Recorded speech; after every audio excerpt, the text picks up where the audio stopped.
అదే RTV app వార్తల్ని క్షణాల్లో చదివే అవకాశం ఉంటుంది. ఒక న్యూస్ పేపర్, ఒక టెలివిజన్ ఛానల్ మీ చేతుల్లో ఎప్పుడు ఉంటాయి. ఉండవల్లి మండల హెడ్ క్వార్టర్లో చాకలి మద్దిలేటి అతని కూతురు మహేశ్వరి గత 6 సంవత్సరాల క్రితం చాకలి దేవేందర్ అనే కర్నూలు అతనికి ఇచ్చి వివాహం చేయడం జరిగింది. వివాహం అయిన 2 నెలల తర్వాత అతని ఆల్కహాల్కి అడిక్ట్ కావడం జరిగింది. అప్పటి నుంచి కూడా తన కూతుర్ని వేధించడం, కొట్టడం, ఇబ్బంది పెడుతున్నాడు. ఆ అమ్మాయికి కూడా 2 పిల్లలు ఉన్నారు, మగ పిల్లలు. ఇటీవల ఈ వేధింపులు ఎక్కువ కావడంతో తండ్రితో పోయి తన కూతుర్ని తీసుకొని ఇక్కడ ఉండవల్లిలో తన ఇంట్లో పెట్టుకోవడం జరిగింది. ఇదే క్రమంలో అతను ఈ మధ్య రావటం పోవటం గొడవ పట్టడం జరిగింది. ఈ విషయంలో నిన్న ఈవినింగ్ 6 గంటలకు కూడా ఒకసారి ఇంటికి రావడం జరిగింది. గొడవపడి వెళ్ళిపోయి ఇక్కడ ఊరిపేటలో ఉన్న వైన్ షాప్లో బాగా ఆల్కహాల్ సేవించి 10:30కి రావడం జరిగింది. వచ్చి మళ్ళీ మామతో గొడవపడి కొద్దిగా కొట్టుకోవడం జరిగింది.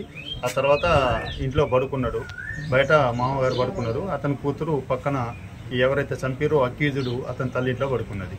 మిడ్నైట్ 12 గంటలకు ఇతను లేచి పొయ్యి దగ్గర ఉన్న రాళ్ళు, బయట ఉన్న రాళ్ళు తీసుకొచ్చి పడుకున్నటువంటి డిసీజుడు అయిన దేవేంద్ర తల మీద వేయటం వల్ల అక్కడికక్కడ చనిపోవడం జరిగింది. నిందితుడు కూడా ఫరారులో ఉన్నారు. త్వరలో పట్టుకొని కేసు విచారణ చేసి చట్ట ప్రకారం చర్య తీసుకోవడం జరుగుతుంది. రాత్రి ఫోన్ నేను మా తమ్ముడు ఫోన్ స్విచ్ ఆఫ్ ఉంటే రాత్రికి ఆమె ఫోన్ చేశాను సార్. ఆమె ఫోన్ చేస్తే స్విచ్ ఆఫ్ ఉందని మేము తమ్ముడిని చంపేస్తాను, లేకుంటే వచ్చి తొలగిపోండి సార్. భార్య భర్తలకు గొడవలు చాలా ఉంటాయమ్మా, కొట్లాడకూడదని చెప్పినాను సార్. నేను తర్వాత ఈమె నాకు తెలియదు. నాకు ఈ రోజు ఉదయం ఫోన్ వచ్చింది, కానీ పోలీసులు ఫోన్ చేసి మీ అన్న చనిపోయినాడు అని చెప్పి ఆ విషయం వస్తే పోలీస్ స్టేషన్ ఇమీడియట్ గా రామని చెప్పారు.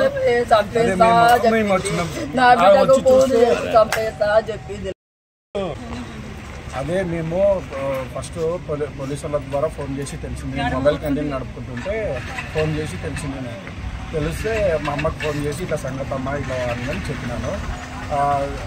ఇది ఇట్లా జరిగింది అని చెప్తే ఇమీడియట్గా మీరు స్టేషన్ కాడికి రండి అని చెప్పినారు. వచ్చి ఇంటి దగ్గరకు పోయి చూస్తే అదే సచిన శవం లాగా పడి ఒక 4-5 రాళ్ళు రక్తస్వాబ్ పోతనే ఉంది. ఇంకా పోతనే ఉంది. 2 చేతులకి తాళ్ళు కట్టేసినారు అన్నమాట. బాగా అసలు పై మీద బట్టలే లేవు అసలుకి.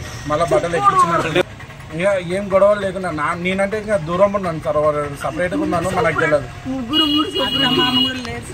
అత్త మామూలు లేరు, వాళ్ళిద్దరే సపరేట్.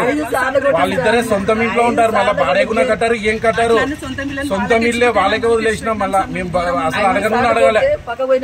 వాళ్ళే మా కర్నూలులో సోనియా గాంధీ కాలనీలో సొంత ఇంట్లో ఉంటారన్నమాట. వాళ్ళు వాళ్ళ మామ భార్య ఇంటికి అడగున అదే చెప్తున్నారు.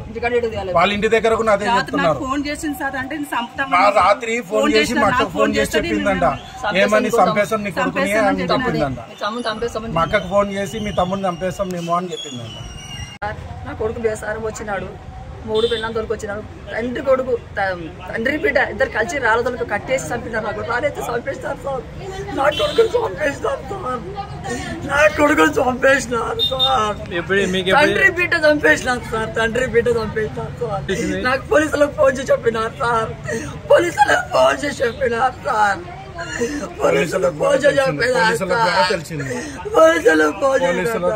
నా కొడుకు కట్టేసి చంపినారు సార్. చేతులు కట్టేసి నా కొడుకు ఇట్లా పాలం పోదు సార్. ఇంటికాడ ఇది చేయండి సార్. ఇంటికాడ ఎట్లా చంపి రాలితో పాడినారు సార్. ఇంటికాడ నా కొడుకును చంపేసినారు. తండ్రి బిడ్డ చంపేసినారు సార్. అందరికి వచ్చిన నా నాశనంగా ఇంతలో రాలి ఏ చేతి కొట్టినారు. రక్తం ఇంత పోయిందమ్మా.